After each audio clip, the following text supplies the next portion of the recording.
चेतावनी देता हूं, हर साजिश का जवाब अब उसी की भाषा में मिलेगा। आप अपना ही इन्वेस्टिगेशन कराओगे कभी? आप करा सकते हो अपना इन्वेस्टिगेशन? वंदे मातरम। आप सभी का नेटवर्क 10 में स्वागत है। मैं हूं संजय गिरी। वर्तमान में सदन चल रहा है और जब सदन चलता है तो हंगामे भी खूब होते हैं, और हो भी क्यों ना, आखिर हंगामे होने भी चाहिए। लेकिन बहुत बार ऐसा होता है कि बहुत मुद्दे ऐसे होते हैं कि जिन मुद्दों पर जब हंगामा होता है तो बहुत सारे लोगों के मन में ये सवाल खड़े होते हैं कि आखिर इसे लेकर इतना हंगामा क्यों, जबकि और भी देश में बहुत सारे समस्याएं हैं, और भी देश में बहुत सारे मुद्दे हैं। अगर हम बात करें तो फ्रांस के एक अखबार मीडिया पार्ट के एक बड़े खुलासे के बाद भारत में सियासत और गर्मा गई। जी हां, फ्रांस मीडिया ने इस बात को सामने रखा है कि अमेरिका में भारत विरोध के कनेक्शन हैं। 2007 में गठित हुई जिस organized crime and corruption reporting project यानी OCCRP ने भारत के उद्योगपति गौतम अडानी के खिलाफ बदनाम करने का जो अभियान छेड़ा हुआ है, उसे अमेरिका से बड़े पैमाने पर फंडिंग होती रही है। जी हां, OCCRP क्राइम भ्रष्टाचार पर रिपोर्टिंग करने वाले पत्रकारों का एक नेटवर्क है। ये भी हम आपको बता दें, ये अपने को स्वतंत्र एजेंसी मानते हैं, लेकिन फ्रांस के अखबार की रिपोर्ट से सनसनी फैल गई है। जाहिर है कि बीजेपी ने फ्रांस मीडिया के इस रहस्योद्घाटन के बाद कांग्रेस नेता राहुल गांधी को आड़े हाथों लिया है। बीजेपी का कहना है कि राहुल गांधी अमेरिका की ऐसे साजिशों का हिस्सा बनकर देशद्रोह का काम कर रहे हैं और लगातार भारतीय जनता पार्टी से लेकर आक्रामक भी रही है। भारतीय उद्योगपतियों और शेयर बाजार को टारगेट किया जा रहा है। जी हाँ, ये थोड़ा सा समझने की आवश्यकता है। अगर आप देखें कि जब भी इस तरीके की हलचल, इस तरीके के आरोप प्रत्यारोप होते हैं तो शेयर मार्केट ऊपर नीचे उठना शुरू हो जाती है। तो ये भी एक बड़ा खेल हो सकता है, ऐसा लोग कहते हैं कि ये एक बड़ा खेल है। राहुल जी, आप मानव श्रृंखला बनाया आज आपने। आप अपना ही इन्वेस्टिगेशन कराओगे कभी? आप करा सकते हो अपना इन्वेस्टिगेशन? इसलिए नहीं होगा, मोदी जी अडानी जी का इन्वेस्टिगेशन नहीं करा सकते क्योंकि अगर वो कराएंगे तो वो अपना ही इन्वेस्टिगेशन कराएंगे। उधर कांग्रेस गौतम अडानी के खिलाफ अमेरिका के जरिए लगाए गए कथित रिश्वतखोरी के आरोपों की JPC से जांच की मांग कर रही है। मतलब कि ये कहा जा रहा है कि अमेरिका में रिश्वत दी गई है, उसकी जांच यहां भारत में भी होनी चाहिए। चलिए, हालांकि गौतम अडानी के मामले में विपक्ष बटा हुआ है। आखिर क्यों इस मामले में सियासत गरमाई है? चलिए, इस मामले को थोड़ा सा समझने का प्रयास करते हैं कि आखिर मामला क्या है। इस पूरे मामले को अलग अलग संदर्भ में समझना होगा। पहले तो ये देखें कि उद्योगपति अडानी समूह पर आरोप क्या है।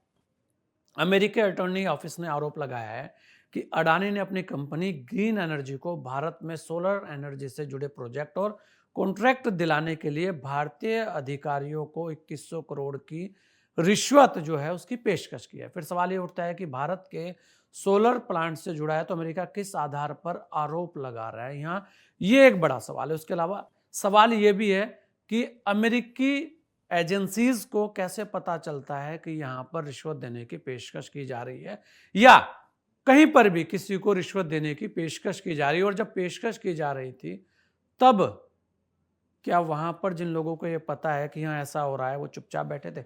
दरअसल अमेरिका में ये आरोप लगा इस आधार पर लगा है कि अडानी ग्रुप ने प्रोजेक्ट के लिए अमेरिकी बैंक और निवेशकों से करोड़ों डॉलर जुटाए हैं। संसद के शीतकालीन सत्र से पहले अमेरिकी अटॉर्नी ऑफिस के इन आरोपों के बाद भारत की सियासत में बवाल मचना स्वाभाविक है। लेकिन यहां इसकी टाइमिंग पर भी बात होनी चाहिए कि जब जब सत्र चला है तब तब इस तरीके के आरोप सामने आए हैं। मतलब कि सत्र चलने के बीच में कुछ ना कुछ, चाहे वो अडानी को लेकर रहा हो या और दूसरे मुद्दे को लेकर रहा हो, सदन के जो मूल उद्देश्य हैं, मूल मुद्दे हैं, वो कहीं ना कहीं पीछे रह जाते हैं। और वहां पर पिछले काफी समय से केवल एक मुद्दा जो सबसे तेजी से गूंजता है वो है अडानी। कांग्रेस नेता राहुल गांधी अडानी मामले में पहले से ही सरकार को घेर रहे हैं। उनका इस मुद्दे को लपकना स्वाभाविक भी है। कांग्रेस सदन और सदन के बाहर इस मुद्दे को खूब उठा रही है और कहीं ना कहीं सरकार को घेरने की कोशिश कर रही है। उधर सत्ता पक्ष का अपना तर्क है। पहली बात तो यह है कि अमेरिकी अटॉर्नी ऑफिस अडानी ग्रुप के जरिए भारत में जिन राज्यों में अधिकारियों को कथित रिश्वत की पेशकश का आरोप लगा रहा है, उनमें कांग्रेस या इंडिया गठबंधन की सरकार रही है। इस आधार पर बीजेपी कह रही है कि कांग्रेस को इन राज्यों के कांग्रेसी मुख्यमंत्रियों से सवाल पूछना चाहिए, साथ ही सहयोगी पार्टियों से भी सवाल करना चाहिए। दूसरा तर्क यह भी कहा जाता है कि हमेशा संसद सत्र के पहले अमेरिका या पश्चिम मीडिया से इस तरीके की बातें उड़ाई जाती हैं। जी हां, इनका कोई आधार नहीं होता। ये सब कोशिश भारत सरकार को बदनाम करने या देश में अस्थिरता पैदा करने के लिए की जाती है। ऐसे आरोपों का कोई पुख्ता सबूत नहीं दिया जाता, यहां तक कि बाद में माफी भी मांग ली जाती है।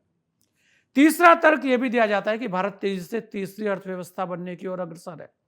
अमेरिका भारत की छवि को धूमिल करने की कोशिश करता है ताकि भारत में निवेश हतोत्साहित हो, शेयर बाजार पर इसका नकारात्मक असर पड़े। इस मामले में कांग्रेस जहां केंद्र सरकार पर हमलावर है, बीजेपी ने इसे साजिश बताकर कांग्रेस नेता राहुल गांधी को घेरने की कोशिश की है। दोनों तरफ से वार पलटवार हो रहा है। जहां राहुल गांधी की कोशिश होती है कि यह धारणा बने कि पीएम मोदी अडानी का बचाव करते हैं, कांग्रेस नेता राहुल गांधी कहते हैं कि मोदी अडानी एक है। संसद में भी कई सांसद ऐसी ड्रेस पहनकर आए जिसमें मोदी अडानी एक है लिखा था। वहीं बीजेपी की कोशिश होती है कि राहुल गांधी भारत के खिलाफ साजिश में लगी अंतरराष्ट्रीय शक्तियों के साथ खड़े हैं। बीजेपी प्रवक्ता सुधांशु त्रिवेदी और संबित पात्रा की तरफ से कहा जाता है कि जब बीजेपी विपक्ष में थी तब कांग्रेस के खिलाफ भ्रष्टाचार के आरोप पर कोर्ट में जाती थी। कांग्रेस प्रेस कॉन्फ्रेंस करती है लेकिन अदालत में नहीं जाती। जहां तक की बात है विपक्ष की, सपा या टीएमसी की है, वो इस मुद्दे से अपनी दूरी बनाए रखे हुए हैं। यहां तक कि बहुत बार सपा बहुत सारे मुद्दों पर कांग्रेस से अलग भी दिखी है, चाहे संभल की बात हो या और विषयों। गौरतलब है कि भारतीय उद्योगपतियों को निशाने बनाने पर आवाज भी उठ रही।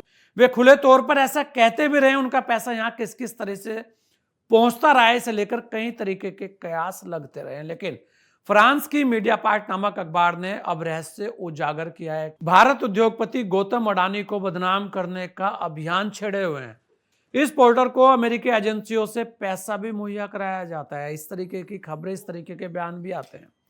यहां यह भी कहा जाता है कि इस संगठन के भारत जैसे देश में भी कुछ पत्रकारों से अपने सीधे कनेक्शन है, जो भारत में सत्ता को अस्थिर करने का निरंतर प्रयास करते रहते हैं। यह भी कहा गया है कि अमेरिकी विदेश विभाग और United state agency for international development से भी इसका सीधा जुड़ाव है। साथ ही आरोप लग रहा है कि ओसीसीआरपी को जॉर्ज सोरोस की open society foundation, Ford foundation और रॉकफेलर ब्रदर फाउंडेशन ठीक ठाक फंडिंग करती है। और जॉर्ज सोरोस की भारत और भारत के पीएम मोदी के प्रति किस तरीके की धारणा है, यह छिपी बात भी नहीं है। लोकसभा चुनाव से पहले सोरेस साफ कहते थे कि वे मोदी को भारत के पीएम बनने में रुकावट डालेंगे, मतलब कि वो नहीं चाहते कि मोदी भारत के प्रधानमंत्री बने। ये फाउंडेशन अक्सर सोरेस से मुलाकात करता है, खासकर तब जब भारत के कुछ खास नेता अमेरिका की यात्रा पर होते हैं। अब ओसीसीआरपी और अन्य अंतर्राष्ट्रीय संगठनों की गतिविधियों पर गंभीर सवाल उठ रहे हैं। यह सामान्य बात नहीं है।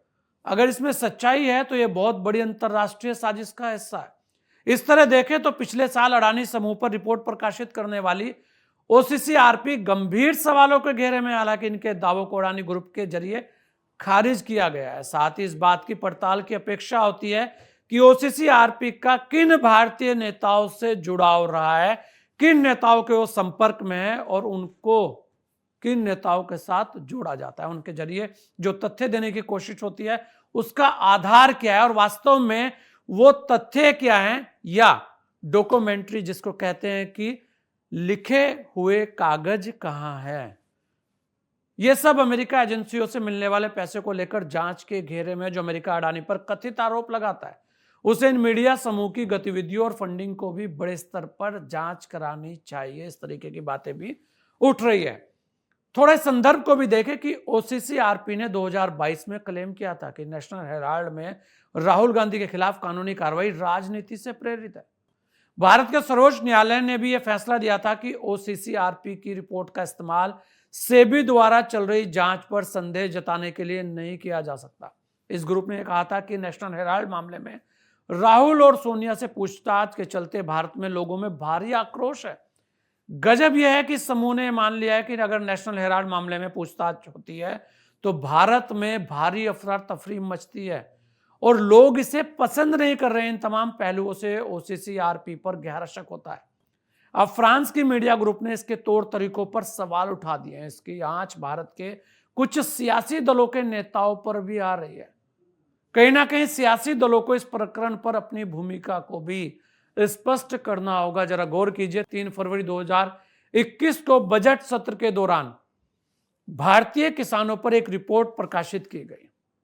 18 जुलाई 2021 को संसद के मानसून सत्र के दौरान पेगासस रिपोर्ट सामने आई। 24 जनवरी 2023 को बजट सत्र से ठीक पहले हिंडनबर्ग की रिपोर्ट जारी की गई। 17 जनवरी 2023 को BBC documentary India the Modi question 19 जुलाई 2023 को लॉन्च की गई और मानसून सत्र से एक दिन पहले मणिपुर हिंसा का एक वीडियो सामने आया। ये सब बातें बताती है कि कहीं ना कहीं जब भी सत्र चलता है तो कोई ना कोई एक धमाका होता है, और वो धमाका देश के अंदर नहीं, वो धमाका देश से बाहर के लोग देश के अंदर करते हैं।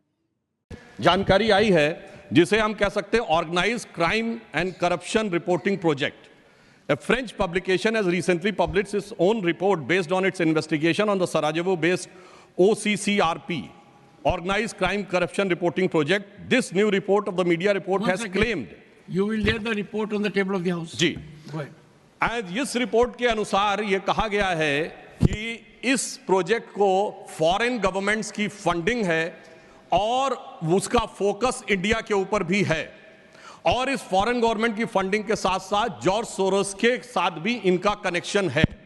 अब ये केवल हम एक रिपोर्ट के आधार पर नहीं कह रहे हैं सभापति महोदय, मैं सदन का ध्यान आकृष्ट करना चाहूंगा कि विगत 3 वर्षों से ये क्या एक संयोग है कि जिस समय भारत की संसद का सत्र चलता है, मैं सिर्फ एक संयोग बता रहा हूं, भारतीय फार्मर्स के बारे में रिपोर्ट आती है 3 फरवरी 2021, बजट सत्र है 29 जनवरी 2021। पेगासस रिपोर्ट आती है 18 जुलाई 2021, मानसून सत्र है 19 जुलाई 2021। उसके बाद 31 जनवरी 2023 से भारत की संसद का बजट सत्र शुरू होता है और 24 जनवरी 2023 को हिंडनबर्ग रिपोर्ट आती है। जनवरी 2023 में भारत की संसद का सत्र शुरू होता है और 17 जनवरी 2023 को बीबीसी की डॉक्यूमेंट्री आती है इंडिया द मोदी क्वेश्चन।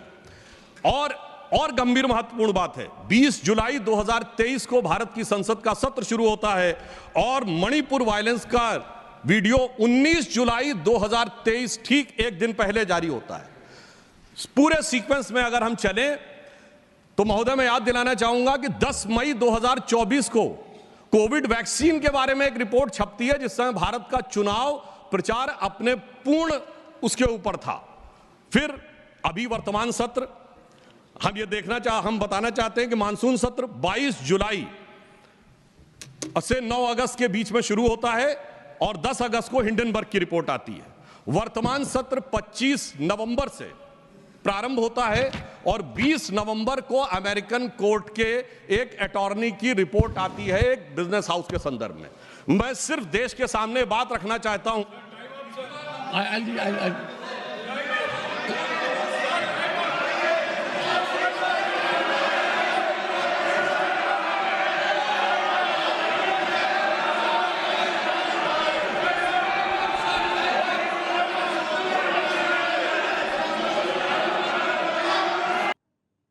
एक समय यह भी था कि जब कहा जाता था कि भारत को कौन पूछता है, और एक समय यह भी है कि जब विदेशों में बैठे लोग भारत की बात कर रहे हैं और वो बता रहे हैं कि भारत के अंदर क्या चल रहा है।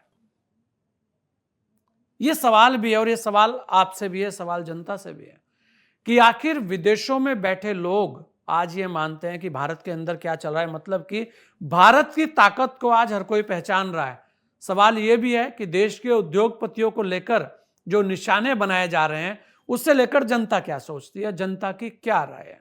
सवाल यह भी है कि क्या बाहरी ताकतें या बाहरी मीडिया भारत के अंदर की बात करे और भारत के लोग उस पर हंगामा करें तो क्या यह सही है? तो उसके बाद अगर देश के पत्रकार और देश की मीडिया अमेरिका या फ्रांस या कनाडा में बैठे हुए मुद्दों को लेकर यहां से रिपोर्ट प्रकाशित करें तो वहां पर भी कुछ इस तरीके के नज़ारे देखने को मिलेंगे। इस पर भी सोचना चाहिए, इस पर भी बात होनी चाहिए। हम ये नहीं कह रहे कि अडानी सही है, ना हम ये कह रहे कि अडानी गलत है। हम ये कह रहे हैं कि अगर कोई भी बात हो तो उसके तथ्यों को भी सामने लाना चाहिए, मतलब कि जो घटनाएं होती हैं कहीं ना कहीं उनके डॉक्यूमेंट्री प्रूफ भी होते होंगे, क्योंकि सबूत हर किसी को चाहिए। केवल ये कह देना कि फलाने अखबार ने या फलानी मीडिया ने इस व्यक्ति के ऊपर ये आरोप लगा दिए और उस पर अब जांच होनी चाहिए, ये कहां तक सही है? आरोपों की जगह कुछ ना कुछ तथ्यात्मक जो सबूत हैं वो देने चाहिए, शायद उसके बाद बहुत सारी तस्वीरें साफ हो जाएं। लेकिन यहां सदन में हंगामा इस बात को लेकर है कि विदेशों में बैठे कुछ लोगों ने एक रिपोर्ट जाहिर कर दी, एक रिपोर्ट जारी कर दी, जिसे लेकर सदनों में हंगामा हो रहा है। मुद्दे और भी हैं, मुद्दों पर बहस भी होनी चाहिए, क्योंकि देश में अभी भी बहुत कुछ है जिस पर चर्चा होना जरूरी है। आपकी क्या राय है? आप क्या सोचते हैं सदन में हंगामे को लेकर?